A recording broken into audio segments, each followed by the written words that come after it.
మన తండ్రి అయిన దేవుని నుండి ప్రభు అయిన యేసుక్రీస్తు నుండి కృపయు సమాధానము మీకు కలుగును గాక. ఇప్పుడు దైవజనులు రెవరెండ్ కె ఏలియా గారు దైవ వర్తమానము అందించెదరు. ముందుగా ఒక మధుర గీతాన్ని విందాం.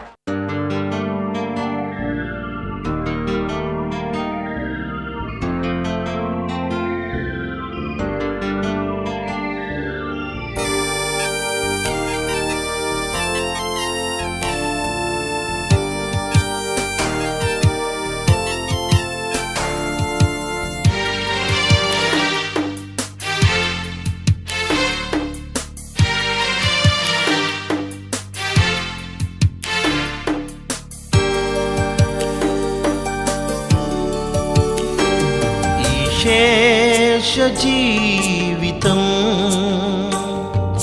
ప్రభువా నీకే అంకితం. ఈ శేష జీవితం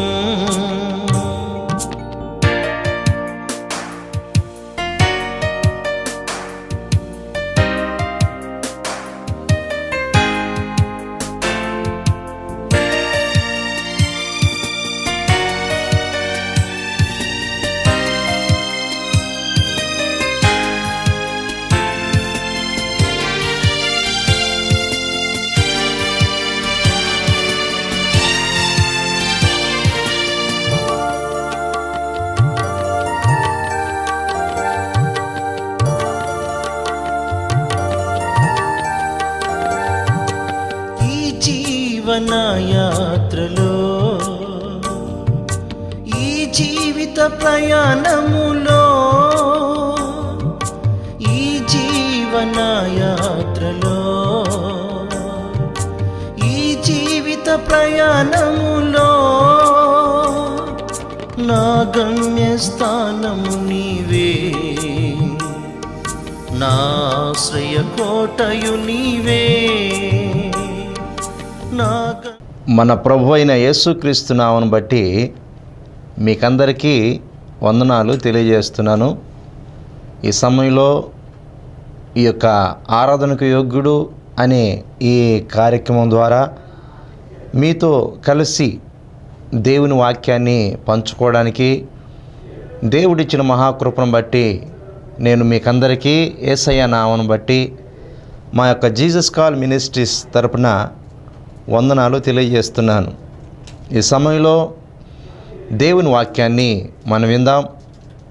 పరిశుద్ధ గ్రంథము నుండి నిర్గమాకాండము 20వ అధ్యాయము 17వ వచనాన్ని మనం చూద్దాం. నీ పొరుగువాని ఇల్లు ఆశింపకూడదు, నీ పొరుగువాని భార్యనైనను దాసినైనను అతని దాసి అయినను అతని ఎద్దునైనను అతని గాడిదనైనను నీ పొరుగువాని దేనినైనను ఆశింపకూడదు.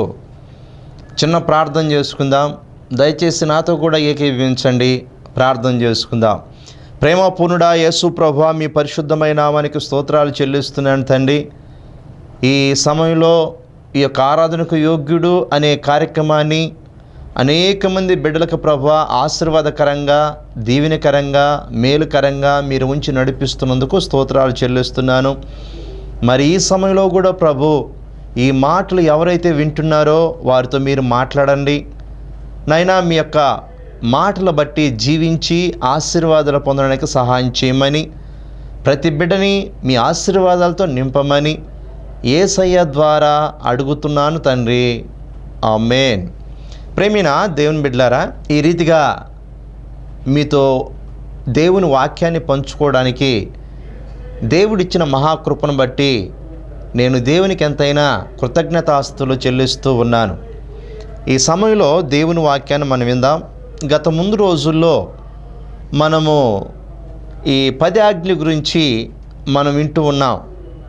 దేవుడు ఆ మోషే ద్వారా మరి 10 ఆజ్ఞలు ఇజ్రాయేలుకి ఇచ్చినట్టుగా మనం చూస్తున్నాం. చాలా జాగ్రత్తగా గమనించండి. దేవుడు ఎందుకు 10 ఆజ్ఞలు ఇజ్రాయేలుకి ఇచ్చాడంటే, మరి వారిని ఒక క్రమ పద్ధతిలో నడిపించాలని, ఒక క్రమ పద్ధతిలో జీవించేట్టుగా చేయాలని దేవుడు ఆలోచించి మోషే ద్వారా దేవుడు ఇజ్రాయేలీయులకు 10 ఆజ్ఞలు ఇచ్చినట్టుగా మనము ముందు రోజుల్లో దేవుని వాక్యాన్ని వింటూ వస్తున్నాం. ఈ సమయంలో ఈ కొన్ని విషయాల్ని మనం విందాం జాగ్రత్తగా. ఒకవేళ మీ దగ్గర బైబిల్ ఉంటే మీరు కూడా ఈ వాక్యాలు చూడండి, వాటిని చదువుకొని ఇంకా మీ జీవితంలో సరిచేసుకోవాల్సినవి ఏమైనా ఉన్నా, దేవుని దగ్గర నుంచి ఆశీర్వాదాలు పొందే విషయాలు ఏమైనా ఉన్నా మీరు జాగ్రత్తగా ఆ రీతిగా నడిపించబడాలని నేను కోరుతూ ఉన్నాను. చాలా జాగ్రత్తగా గమనించండి ప్రేమైన దేవుని బిడ్డలారా. ఇప్పుడు చదువుకున్న వాక్య భాగంలో నీ పొరుగు వాని మీ ఇల్లు అయినను ఆశింపకూడదు అని అంటాడు. నీ పొరుగు వానిది ఏది కూడా ఆశింపకూడదు అని దేవుడైన యెహోవా ఈ 10 ఆజ్ఞల్లో ఒక ఆజ్ఞగా ఇస్తూ ఉన్నాడు. చాలా జాగ్రత్తగా గమనించండి ప్రేమైన దేవుని బిడ్డలారా. దేవుని ఆలోచన అనేది ఇక్కడ మనకు కనిపిస్తూ ఉంది. దేవుడు ఒక మనిషిని క్రమ పద్ధతుల్లో పెట్టాలని, దేవుడు ఒక మనిషి ఆస్వాదించబడడానికి, దీవించబడడానికి, మేలు చేత తృప్తిపరచబడడానికి, మేలు చేత ఆయన కృపను బట్టి నడిపించబడడానికి, ఆశీర్వాదానికి కారకురాలుగా ఉండి జీవించడానికి దేవుడైన యెహోవా ఒక మనిషిని ఒక ఉన్నతమైన స్థితిలో పెట్టడానికి ఆయన ఆలోచనలు బట్టి, ఆయన తలంపుల బట్టి ఈ మాటలు రాస్తూ ఉన్నాడు. మరి ఈ మాటలు తన దాసుని ద్వారా రాయిపిస్తూ ఉన్నాడు. చాలా జాగ్రత్తగా గమనించండి. నీ పొరుగు వానిది ఏది కూడా ఆశింపకూడదు అని అంటాడు. పరిశుద్ధ గ్రంథములో ఎలీషా అనబడే ఒక దైవజనుడు ఉన్నాడు. ఈయన మంచి ప్రవక్త. చాలా జాగ్రత్తగా గమనించండి ప్రేమైన దేవుని బిడ్డలారా. దైవజనుడైన ఎలీషా గారి దగ్గరికి నయమాను అనబడే ఒక సైన్యాధిపతి ఒకరోజు వచ్చాడు. ఆ సైన్యాధిపతి వచ్చిన తర్వాత ఈ సైన్యాధిపతి మరి కుష్ఠరోగిగా ఉన్నాడు. ఆ కుష్ఠరోగము చేత ఈ వ్యక్తి బాధపడుతూ ఉన్నాడు. అలా బాధపడుతున్న సమయంలో, అలా నడిపించబడుతున్న సమయంలో వాళ్ళ ఇంటిలో ఉన్న ఈ యొక్క నయమాన్ ఇంట్లో ఉన్న ఒక పని పిల్ల, ఒక అమ్మాయి ఆ యొక్క ఎలీషా గారి దగ్గరికి ఈ నయమాన్ని వెళ్ళమని చెప్పిన తర్వాత, అక్కడికి వెళ్తే బాగుపడతాడు అని చెప్పిన తర్వాత ఈ నయమాను అనబడే ఈ సైన్యాధిపతి ఎలీషా అనబడే దైవజనుడి దగ్గరికి వెళ్తాడు. ఈ వెళ్ళినప్పుడు ఎలీషా గారు అంటారు, ఆ నయమాను వెళ్ళి యోర్దాను నదిలో 7 మార్లు మునగమని చెప్తాడు.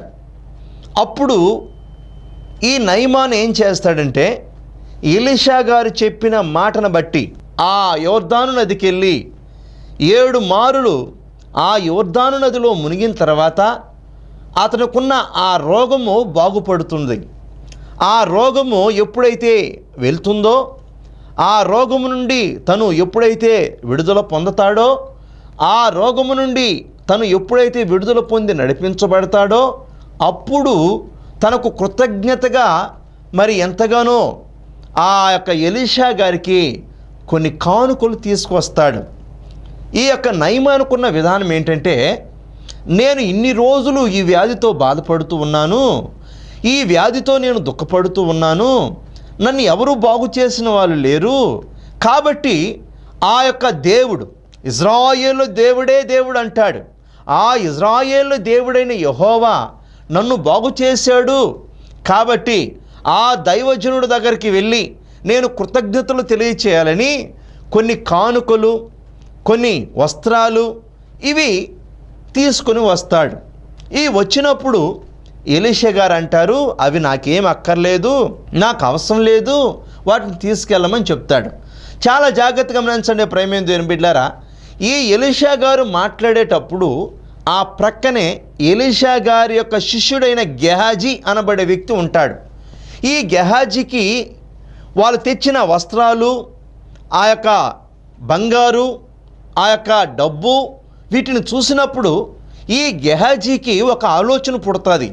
అదేంటంటే, ఈ యొక్క ఎలీషా గారు వాటిని తీసుకోమని చెప్తుంటే తీసుకోలేదు, సరే నేనన్నా వెళ్ళి ఏదో ఒక విధంగా వాటిని నా సొంతం చేసుకుంటామని ప్రేమించిన దేవుని బిడ్డలారా, ఈ నయమాను రథం మీద వెళ్తూ ఉంటే ఈ యొక్క గెహాజీ అనబడే వ్యక్తి పరిగెత్తుకుంటూ వెళ్ళి, చాలా జాగ్రత్త గమనించండి, ఆ యొక్క నయమాన్ని పిలిచి, చాలా జాగ్రత్త గమనించండి ప్రేమించిన దేవుని బిడ్డలారా, ఆ నయమాన్ని పిలిచి ఈ గెహాజీ ఏం చెప్తాడంటే, అయ్యా మా యొక్క దైవజనుడు నన్ను మీ దగ్గరికి మరలా పంపించాడు.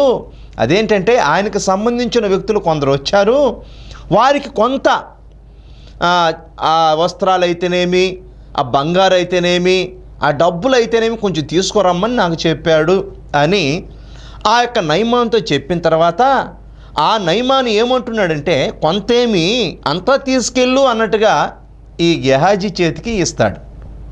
చాలా జాగ్రత్తగా గమనించండి ప్రేమ దేవుని బిడ్డలారా, దేవుడేం చెప్తున్నాడంటే, మీ పొరుగువానిది ఏది కూడా ఆశించకూడదు అని చెప్తున్నాడు. అది ఏమిటి అని అంటే, దేవుని వాక్యములో కొన్ని భాగాలు ఉన్నాయి.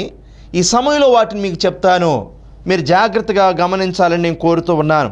ద్వితీయోపదేశ కాండము 25వ అధ్యాయము 21వ వచనంలో ఒక మాట ఉంది, నీ పొరుగువాని భార్యనైనను, నీ పొరుగువాని ఇంటినైనను, నీ పొరుగువాని ఏది అయినను నువ్వు ఆశింపకూడదు అని అంటాడు. చాలా జాగ్రత్తగా గమనించండి ప్రేమ దేవుని బిడ్డలారా, ఈ గెహాజీ తనది కాదు, అయితే ఆశపడ్డాడు. ఆశపడి తనది కాని దానికోసం వెళ్ళాడు. వెళ్ళిన తర్వాత ఈ గెహాజీ అనబడే వ్యక్తి చాలా ఇబ్బంది పడ్డాడు. మరి లేనిపోని ఆ నయమాను విడిచిపెట్టిన కుష్టు రోగాన్ని ఈ యొక్క గెహాజీ తెచ్చుకున్నాడు.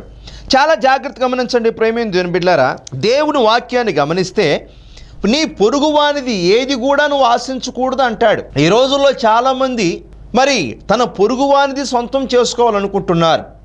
తన పొరుగువానిది వాళ్ళ యొక్క సొంతం చేసుకొని అది వాళ్ళది కాదు, కానీ అది ఏదో ఒక విధంగా వాళ్ళ సొంతం చేసుకోవాలనుకుంటున్నారు. అది ఏదో ఒక విధంగా సొంతం చేసుకొని ఆ విధంగా నడిపించబడాలని వాళ్ళు ఆశపడుతున్నారు. కానీ దేవుడు ఏం చెప్తున్నాడంటే, నీ పొరుగువానిది ఏది కూడా నువ్వు ఆశపడకూడదు అంటాడు. నీ పొరుగువానిది ఏది కూడా నువ్వు ఆశపడి నీ సొంతం చేసుకోకూడదు అంటాడు. ఎందుకనంటే అది నీ పొరుగువానిది, అది నీది కాదు. కాబట్టి ప్రేమ దేవుని బిడ్డలారా, మొట్టమొదటిసారిగా ఏమంటాడంటే, నీ పొరుగువాని భార్యనైనను. నేను ముందు రోజులో చెప్పాను, వ్యభిచారము అనబడి ఒక భయంకరమైనది అనేసి. ప్రేమ దేవుని బిడ్డలారా, ఇక్కడ దేవుడు ఏమంటాడంటే, నీ పొరుగువాని భార్యనైనను అని అంటున్నాడు. ఈ రోజుల్లో అనేక మంది రకరకాలైన పాపాల్లో నడిపించబడుతున్నారు. ఈ పాపాల్లో ఇంకొకటి ఏంటంటే, ఈ పొరుగువాని భార్య నీ భార్య కాదు, పొరుగువాని భార్య అతని భార్య. కాబట్టి నువ్వు అతని భార్యను ఆశించకూడదు అని అంటాడు. తర్వాత ఏమంటాడంటే, నీ పొరుగువాని ఇంటిని నువ్వు ఆశించకూడదు, నీ పొరుగువాని దాసిని నువ్వు ఆశించకూడదు, నీ పొరుగువానిది ఏది కూడా నువ్వు ఆశించకూడదు. అలా ఆశిస్తే నీవు దేవుని యొక్క ఉగ్రతకు పాలు పంపు ఇచ్చిన వాడు అవుతావో, నీ యొక్క పరిస్థితి మారుతుంది, నీ దేహానికి సత్తు ఉండదు, నీకు మరి బలహీనత ఏర్పడుతుంది, అందువలన నీ జీవితం పాడైపోతూ ఉంటుంది. చాలా జాగ్రత్తగా గమనించండి. రోమాపత్రిక 7వ అధ్యాయము 7వ వచనం ఏంటంటే, చాలా జాగ్రత్తగా గమనించండి. పాపము అనేది ఒకటి ఉంది. పాపాలు చాలా ఉన్నాయి. అయితే ఈ పాపాల్లో అనేక రకాలు ఉన్నాయి. ఈ పాపాల్లో అనేక విధానాలు ఉన్నాయి. ప్రేమించిన దేవుని బిడ్డలారా, ఆ పాపము ఆ విధానములో ఏంటంటే, నువ్వు పొరుగువానిది ఏమి ఆశించినా నువ్వు పాపం చేసిన వాడు అవుతావు. నీది కాని దానికోసం నువ్వు ఆశపడితే నువ్వు పాపం చేసిన వాడు అవుతావు, నువ్వు తప్పు చేసిన వాడు అవుతావు. కాబట్టి ఆ రీతిగా నడిపించబడకుండా, ఆ రీతిగా కొనసాగించబడకుండా నీ జీవితంలో నీదైతే, నీది కానిది కాదు, నీదైతే మరి నీ సొంతము చేసుకుని నువ్వు నడిపించబడచ్చు, కానీ నీ పొరుగువానిది ఏది కూడా ఆశించకూడదు అనేసి దేవుడైన యెహోవా మాట్లాడుతూ ఉన్నాడు. చాలా జాగ్రత్తగా గమనించండి ప్రేమ దేవుని బిడ్డలారా. ఆ రోమాపత్రిక 13వ అధ్యాయము 9వ వచనంలో ఏంటంటే, మరి ఆశింపకూడదు అంటాడు. ఏం ఆశింపకూడదు? నీ పొరుగువానిది ఏది కూడా నువ్వు ఆశింపకూడదు. ఈ రోజుల్లో చాలామంది దాన ధర్మాలు చేస్తున్నారు. ఈ రోజుల్లో చాలామంది అన్నదానాలు చేస్తున్నారు. ఈ రోజుల్లో చాలామంది వస్త్రదానాలు చేస్తున్నారు. ఎందుకు చేస్తున్నారు అంటే స్వర్గానికి వెళ్ళాలని, లేకుంటే పరలోకానికి వెళ్ళాలని దాన ధర్మాలు చేస్తున్నారు. మరి దేవుని రాజ్యములో నువ్వు చేరాలంటే, దేవుని రాజ్యములో ఒక సభ్యురాలుగా, దేవుని రాజ్యములో ఒక సభ్యుడిగా, దేవుని రాజ్యంలో నువ్వు చేరాలంటే ఈ లోకములో నీదంటూ కాకుండా వేరొకరిది నువ్వు ఆశించిన ఎడల నువ్వు పాపం చేసిన వాడు అవుతావు, నువ్వు తప్పు చేసిన వాడు అవుతావు. అలా తప్పు చేసినందువలన నీవు దేవుని రాజ్యములో చేరలేవు, దేవుని రాజ్యంలో అడుగు పెట్టలేవు, దేవుని రాజ్యంలో నీకు స్థానం లేదు. ఎందుకు లేదు అంటే నీ పొరుగువానిది నువ్వు ఆశిస్తున్నావు, నీ పొరుగువాని భార్యను నువ్వు ఆశిస్తున్నావు, నీ పొరుగువాని ఆస్తిని నువ్వు ఆశిస్తున్నావు, నీ పొరుగువాని ఇంటిని నువ్వు ఆశిస్తున్నావు, నీ పొరుగువానిది స్థలం నువ్వు ఆశిస్తున్నావు. కాబట్టి నీ జీవితంలో నువ్వు పాపం చేసిన వాడు అవుతావు. కాబట్టి నీ జీవితంలో అది కొరతగా ఉంటుంది. ఒక దేవుని సేవకుడిగా నేను అనేక ప్రాంతాలు తిరుగుతున్నప్పుడు అనేక మంది నాతో మాట్లాడుతూ ఉంటారు. ఒకరోజు ఒక సహోదరుడు నా దగ్గరకు వచ్చాడు. నా దగ్గరకు వచ్చి, పాస్టర్ గారు, మా కుటుంబంలో సమాధానం లేదండి, మా కుటుంబంలో నెమ్మది లేదండి అని చెప్పాడు. నేనన్నాను, మీకు సమాధానం ఎందుకు లేదు అని అంటే, మరి వాళ్ళు అంటున్నారు మాకే అర్థం కావట్లేదండి అనేసి. సరే బ్రదర్ రండి మీకు ప్రార్థన చేస్తానని అతని మీద చేయి పెట్టి ప్రార్థన చేస్తుంటే నాకు ఒక పొడవాటి ఒక దూలం కనిపిస్తూ ఉంది. నేనన్నాను, కళ్ళు మూసుకొని ప్రార్థన చేస్తూ ఉన్నాను. ఈ ప్రార్థన చేస్తున్నప్పుడు ఆ పొడవాటి దూలం కనిపిస్తూ ఉంది, పెద్ద కొయ్యి. చాలా జాగ్రత్తగా గమనించండి ప్రేమైన దేవుని బిడ్డలారా. నేను కళ్ళు తెరిచి ఆ బ్రదర్తో ఒక మాట అన్నాను, బ్రదర్ నేను ప్రార్థన చేస్తుంటే ఒక పొడవాటి దూలం లాంటిది కనిపిస్తుంది, ఏంటది అని నేను అడిగాను. అడిగినప్పుడు అతను మౌనంగా ఉన్నాడు. నాకేం అర్థం కాలేదు. నేను అడిగాను, బ్రదర్ ఎందుకు మౌనంగా ఉన్నారు, ఏదైనా ఉంటే చెప్పండి, అసలు ఏంటి పరిస్థితి అంటే అతను అంటున్నాడు, పాస్టర్ గారు మీరు ఏమనుకుంటే నేను చెప్తాను అన్నాడు. సరే చెప్పండి అని అన్నాను నేను.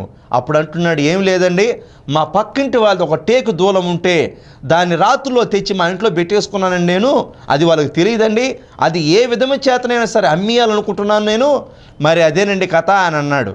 నేనన్నాను, అది నీది కాదు, అది వాళ్ళది, కానీ దాన్ని తెచ్చి నువ్వు పెట్టుకున్నావు. సరే దాన్ని తెచ్చి నువ్వు పెట్టుకున్నావు కదా, దాన్ని ఏదో అమ్ముకుంటావు, మరి ఏదో నీ సొంతం చేసుకుంటావు, మరి దాన్ని తెచ్చి పెట్టుకున్నప్పటి నుంచి నీ పరిస్థితి ఎలా ఉందో చెప్పు అని నేను అడిగాను. అడిగితే నాకు ఇప్పుడు అర్థమైందండి, అది ఎప్పుడైతే తెచ్చి నా ఇంట్లో పెట్టుకున్నానో ఆ రోజు నుంచే మా పరిస్థితులు బాగలేవండి. ఆ రోజు నుంచి మా కుటుంబంలో ఏదో సిడిసిడిగా ఉందండి. ఆ రోజు నుంచి మాకు సమాధానం లేదండి, మేము దాని గురించి ఆలోచించలేదు కానీ ఆ రోజు నుంచేనండి అని అతను నాతో చెప్పాడు. నేనన్నాను, బ్రదర్ మరి అది వాళ్ళది, దేవుడికి అలాంటి పనులు చేస్తే ఇష్టం లేదు, దేవునికి అలా నడుచుకుంటే ఇష్టం లేదు. ఎందుకనంటే 10 ఆజ్ఞలు దేవుడు ఇచ్చాడు అనంటే ఇచ్చాడండి అని అన్నాడు. ఆ 10 ఆజ్ఞలు ఇజ్రాయేలుకి దేవుడిస్తే ఆ 10 ఆజ్ఞల్లో ఒక ఆజ్ఞ ఏంటో చెప్పనా అని అన్నాడు. చెప్పండి అని అంటున్నాడు. నేనన్నాను, నీ పొరుగువానిది ఏది కూడా నీవు ఆశింపకూడదు. ఈ రోజుల్లో చాలామంది ఉద్యోగాలు చేసే వాళ్ళు ఉన్నారు. చాలా జాగ్రత్తగా గమనించండి. వాళ్ళకి మంచి జీతాలు వస్తాయి, వాళ్ళకి మంచి శాలరీస్ ఉంటాయి, అయినా వాళ్ళు లంచాలు తీసుకుంటూ ఉంటారు. వాళ్ళు లంచాలు తీసుకొని ఆ లంచము తీసుకున్న తర్వాత వాళ్ళు సంతోషపడిపోతూ ఉంటారు, ఈ విధంగా సంపాదించాననేసి. ప్రేమ దేవుని బిడ్డలారా, ఒక దేవుని సేవకుడిగా ఈ సమయంలో మీ ముందు నిలబడి నేను మాట్లాడుతున్నాను. చాలా జాగ్రత్తగా గమనించండి.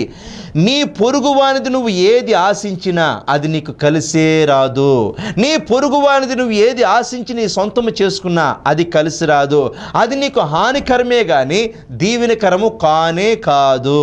ఈరోజు దేవుని సేవకుడిగా నేను చెప్తున్నాను, నీ పొరుగువాని దానికోసం నువ్వు ఆశిస్తే, నీ పొరుగువానిది ఏదైనా నువ్వు తెచ్చుకుంటే, అది అతని భార్యనైనా లేకుంటే అతని ఇల్లునైనా, అతని దాసినైనా, అతని దాసునైనా, అతను పొలమైనా, లేకపోతే అతని డబ్బైనా, అతని వస్తువైనా, నువ్వు ఏది తెచ్చుకున్నా అది అతనిది కాబట్టి, అది నీది కాదు కాబట్టి దాన్ని తెచ్చి నువ్వు పెట్టుకుంటే నీ జీవితంలో అశాంతిని నువ్వు చూస్తావు, నీ జీవితంలో అసమాధానం చూస్తావు, నీ జీవితంలో నెమ్మదిని నువ్వు కోల్పోతావు. నీ చేతులారా నీ నెమ్మదిని నువ్వు కోల్పోతావు. చాలామంది ఈ విషయాలు గ్రహించరు, ఈ విషయాల గురించి గమనించరు. చాలా జాగ్రత్తగా గమనించండి ప్రేమైన దేవుని బిడ్డలారా. దేవుని వాక్యం ఏం చెబుతుందంటే నీది కాని దానికోసము నీవు ఆశపడకూడదు అని అంటున్నాడు. చాలా జాగ్రత్తగా గమనించండి. దేవుని రాజ్యములో నువ్వు చేరాలంటే, దేవుని రాజ్యములో నీకు స్థానము కలగాలంటే, దేవుని రాజ్యములో నీవు సంతోషంగా జీవించాలంటే, ఈరోజు దేవుని వాక్యాన్ని వింటున్నావు కదా, నీ జీవితంలో ఏదైనా పొరపాటు చేస్తున్నావేమో, నీది కానిది ఏదైనా తెచ్చిపెట్టుకున్నావేమో, నీది కాని దానికోసం ఆశపడుతున్నావేమో, అది దేవుని దృష్టికి చాలా విరుద్ధమైన మనస్సు. అది దేవుడు చేసేది కాదు కానీ, అది దేవుడు సృష్టించింది కాదు కానీ, లేకుంటే దేవుని ఆలోచన కాదు కానీ, దేవుని తలంపు కాదు కానీ, అది కేవలము దుష్టుని వలన కలిగే ఆలోచన, అది దుష్టుని వల్ల కలిగే తలంపు. ఒకవేళ ఇలాంటి పరిస్థితి నీ జీవితంలో ఉంటే, నీ జీవితంలో అలాంటి ఆలోచన ఉంటే వెంటనే ఇప్పుడే వాటిని పక్కన పెట్టేసి, ఒకవేళ నువ్వు ఏదైనా అలాంటివి చేసి ఉంటే నువ్వు వెంటనే వాళ్ళ వస్తువు వాళ్ళకి ఇచ్చేసి, వాళ్ళ యొక్క ఏదైనా సరే వాళ్ళకి ఇచ్చేసి నువ్వు దేవుని దగ్గర మరి నిరపరాధిగా నువ్వు ఉండాలి, నిరపరాధిగా నువ్వు నిలబడాలి.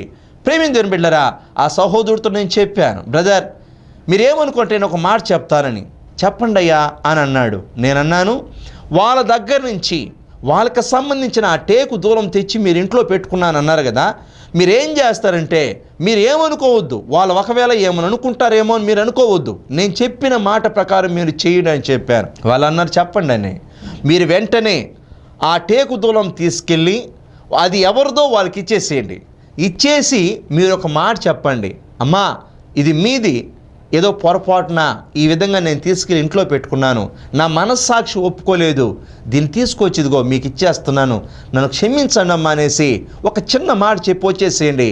అప్పుడు దేవుడు ఎలాంటి పరిస్థితిని కలుగు చేస్తాడో, ఎలాంటి పరిస్థితి మీ కుటుంబంలో ఉంటుందో, ఎలాంటి మార్పు చోటు చేసుకుంటుందో మీరు గమనించండి అనేసి దేవుని సేవకుడుగా చెప్పిన తర్వాత నా మాటను బట్టి వాళ్ళ టేకు దూరం తీసుకెళ్ళి అది ఎవరిదో వాళ్ళకి ఇచ్చేసి క్షమాపణ చెప్పిన తర్వాత వాళ్ళు ఏమన్నారు తెలుసా, అయ్యా ఇలాంటి వారిని నేను ఎప్పుడూ చూడలేదయ్యా, మీ మంచి మనసు నాకు అర్థమవుతుందయ్యా, పర్వాలేదండి అనేసి వాళ్ళని బ్లెస్ చేసినట్టుగా.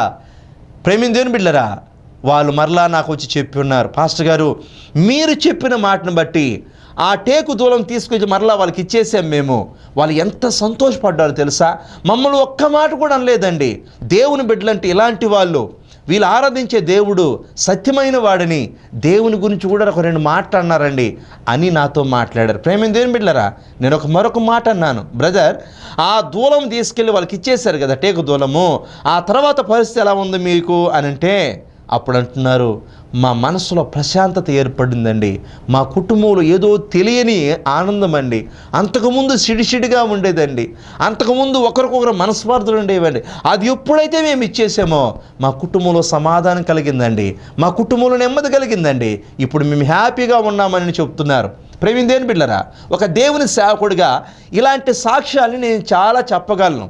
ఈరోజు దేవుని వాక్యాన్ని వింటున్నావు కదా, దేవుని మాటలను వింటున్నావు కదా, నీ కుటుంబంలోనైనా, నీ ఆలోచనలోనైనా, నీ తలంపుల్లోనైనా నీది కాని దాని కోసం నువ్వు ఆశపడకూడదని, నీది కాని దాని కోసం నువ్వు ఆ రీతిగా మరి ప్రాకులాడకూడదని, మరి నీది కాని దాని కోసం నీది కాని దాన్ని తెచ్చి నువ్వు పెట్టుకోకూడదని, దేవుని మాటను బట్టి నువ్వు ఆలోచించి నడిపించబడితే నువ్వు ఆస్వాదించబడతావు, దీవించబడతావు. మేలు చేత దేవుడు నిన్ను తృప్తిపరుస్తాడు, ఆనందము చేత దేవుడు నిన్ను తృప్తిపరుస్తాడు, సంతోషము చేత దేవుడు నిన్ను తృప్తిపరుస్తాడు, సమాధానంతో నిన్ను నింపుతాడు. ప్రేమ దేవుని బిడ్డలారా, పాపం అనేది దేవునికి ఇష్టం లేదు, పాపము అనేది దేవునికి అయిష్టమైంది. అందుకే అంటాడు, ఇతరులది నువ్వు ఆశించి దాన్ని కానీ తెచ్చిపెట్టుకుంటే అప్పుడు నీ జీవితంలో పాపము నిన్ను ఏలుబడి చేసి పాపానికి నువ్వు బానిస అయిపోయి ఆ పాపములో చిక్కబడిపోయిన తర్వాత, పాపములో నువ్వు ఉన్నావు కాబట్టి పాపములో జీవిస్తున్నావు కాబట్టి, పాపములో బ్రతుకుతున్నావు కాబట్టి నీకు సమాధానం ఉండదు, నీకు నెమ్మది ఉండదు, నీకు సంతోషం ఉండదు. అందుకే దేవుడైన యెహోవా మోషే ద్వారా ఇజ్రాయేలుకి ఆ యొక్క ఆజ్ఞ ఇస్తున్నాడు. ఏ ఆజ్ఞ ఇస్తున్నాడంటే, నీ పొరుగువాని ఇల్లు నువ్వు ఆశింపకూడదు, నీ పొరుగువాని ఇల్లు నువ్వు ఆశింపకూడదు. చాలా జాగ్రత్తగా గమనించండి ప్రేమ దేవుని బిడ్డారా. అలా ఆశిస్తే అది నీది కాదు కాబట్టి, నువ్వు వేరే ఒకరిది తెచ్చిపెట్టుకుంటున్నావు కాబట్టి, వేరొకరిది నీ సొంతం చేసుకుంటున్నావు కాబట్టి దానికి దేవుడు ఇష్టపడడు. దేవునికి ఇష్టం లేని కార్యాలు ఎవరైనా చేసినా, దేవునికి ఇష్టం లేని కార్యాల్లో ఎవరైనా నడిపించబడినా వారి జీవితంలో సమాధానం ఉండదు, వారి జీవితంలో నెమ్మది ఉండదు, వారి జీవితంలో సంతోషం ఉండదు. అనేక మంది మరి నాతో మాట్లాడుతూ ఉంటారు, పాస్టర్ గారు మాకు అన్నీ ఉన్నాయండి, కట్టుకోవడానికి బట్ట ఉందండి, ఉండడానికి మంచి ఇల్లు ఉందండి, మంచి శాలరీస్ ఉన్నాయండి, మంచి ఉద్యోగాలు ఉన్నాయండి, మాకు ఏది తక్కువ లేదండి. వాళ్ళు చెప్పే మాట ఏంటో తెలుసా? కన్నీళ్ళు పెట్టుకొని వాళ్ళు బాధపడుతుంటారు. ఏంటోనండి, మా జీవితంలో తెలియని సమాధానం లేదండి, సమాధానం లేదండి, మా జీవితంలో నెమ్మది లేదండి, మా జీవితంలో సంతోషం లేదండి, మా కోసం ప్రార్థన చేయండి అంటుంటారు. ప్రేమిందేని బిడ్డ, ఒక దేవుని సేవకుడిగా ఈరోజు మీతో మాట్లాడుతూ ఉన్నాను. నీ జీవితంలో ఆనందం ఉందా? నీ జీవితంలో సమాధానం ఉందా? నీ జీవితంలో సంతోషం ఉందా? సంతోషము చేత నువ్వు నడిపించబడుతున్నావా? సమాధానంతో నువ్వు నడిపించబడుతున్నావా? దేవుని రాజ్యంలో నీకంటూ ఒక స్థానము నీ ఉందా? ఒకవేళ ఇప్పుడే నువ్వు కన్ను మూస్తే దేవుని రాజ్యంలో నువ్వు చేరతావా? అలాంటి గ్యారంటీ నీకుందా? అలాంటి గ్యారంటీ నీకు కావాలంటే నువ్వు దేవుని మాటను బట్టి నడిపించబడాలి, దేవుని మాటను బట్టి జీవించాలి, దేవుని మాటను బట్టి బ్రతకాలి. కాబట్టి ఈ 10 ఆజ్ఞలో ఒక ఆజ్ఞ ఏంటంటే, నీ పొరుగు అనేది ఏది కూడా నీవు ఆశింపకూడదు. నీ పొరుగు అనేది ఏది కూడా నువ్వు ఆశింపకూడదు. నువ్వు అలా ఆశిస్తే నువ్వేం చేసిన వాడు అవుతావేమో. నువ్వేం చేసిన వాడు అవుతావంటే పాపాన్ని తెచ్చిపెట్టుకున్నవాడు అవుతావు. దేవునికి పాపి అంటే ఇష్టము కానీ పాపం అంటే ఇష్టం లేదు. వ్యత్యాసం గమనించారా? పాపి అంటే దేవునికి ఇష్టము, పాపం అంటే దేవునికి ఇష్టం లేదు. కాబట్టి ప్రేమింది దేవుని బిడ్డలారా, నీ జీవితంలో, నీ కుటుంబములో, నీ యొక్క వ్యక్తిగత విషయాల్లో, నీ ఆలోచనలో, నీ తలంపుల్లో ఏవైనా అలాంటివి జరిగి ఉంటే, ఏవైనా అలాంటివి చేసి ఉంటే, నీది కాని దానికోసము అది ఏదైనా సరే నువ్వు ఆశపడి ఉంటే వెంటనే నువ్వు ఎవరిదైతే తీసుకున్నావో వాళ్ళకి తీసుకెళ్ళి ఇచ్చేసేయి, వాళ్ళతో క్షమాపణ చెప్పు. ఒకవేళ వాళ్ళు నిన్ను వేరొక విధంగా అనుకోవచ్చు, వేరొక విధంగా నిన్ను అనుకొని ఈ విధంగా చేశాడు చేసింది అనుకోవచ్చు, అయినా పర్వాలేదు. నీవు దేవుని దగ్గర కరెక్ట్గా ఉండాలి, నువ్వు దేవుని దృష్టిలో యథార్థంగా ఉండాలి, దేవుని దృష్టిలో నీతిగా ఉండాలి.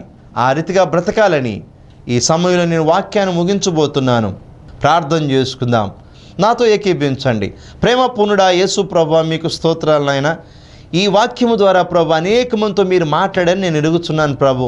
నాయన వాళ్ళది కాని దానికోసం ఆశపడకూడదని, ఒకవేళ అలా ఆశపడితే అందువలన ప్రభు వాళ్ళు పాపానికి బానిసలుగా మార్చబడిపోయి మీ రాజ్యానికి వారసులు కాలేనని ప్రభు మీరు తెలియజేసినందుకు స్తోత్రాలు చెల్లిస్తున్నాను. ఈ వాక్యాన్ని ఉన్న ప్రతి కుటుంబాన్ని దీవించండి, ప్రతి బిడ్డను నడిపించమని మీ నమ్మదగిన హస్తాలకు అప్పగించుకుంటూ యేసయ్య ద్వారా అడుగుతున్నాను తండ్రి. ఆమేన్, ఆమేన్, ఆమేన్. మన తండ్రి అయిన దేవుని ప్రేమ, కుమారుడైన యేసయ్య కృప, పరిశుద్ధాత్మేంద్ర అన్ని సహవాసము, సన్నిధి, కాపుదల, భద్రత మరి ఈ కార్యక్రమాన్ని చూసిన ప్రతి బిడ్డ మీద, ప్రతి బిడ్డ కుటుంబం మీద ఆయన కృపామిండైన దీవెనలు సదాకాలము తోడై నడిపించబడునుగాక. ఆమేన్, ఆమేన్, ఆమేన్. మీకందరికీ యేసయ్య నామమును బట్టి వందనాలు. జాగ్రత్త గమనించండి. ఈ కార్యక్రమం కోసము మీరు ప్రార్థన చేయండి. అనేక మంది ఈ కార్యక్రమం చూసి ఆస్వాదించబడుతున్నారు. మీరు కూడా ఆస్వాదించబడాలని, ఆత్మీయ జీవితంలో బలపరచబడి ఆత్మీయ ఆశీర్వాదాలతో మీరు నింపబడి నడిపించబడాలి. మీకందరికీ యేసయ్య నామమును బట్టి వందనాలు తెలియజేస్తున్నాను. అందరికీ వందనాలు.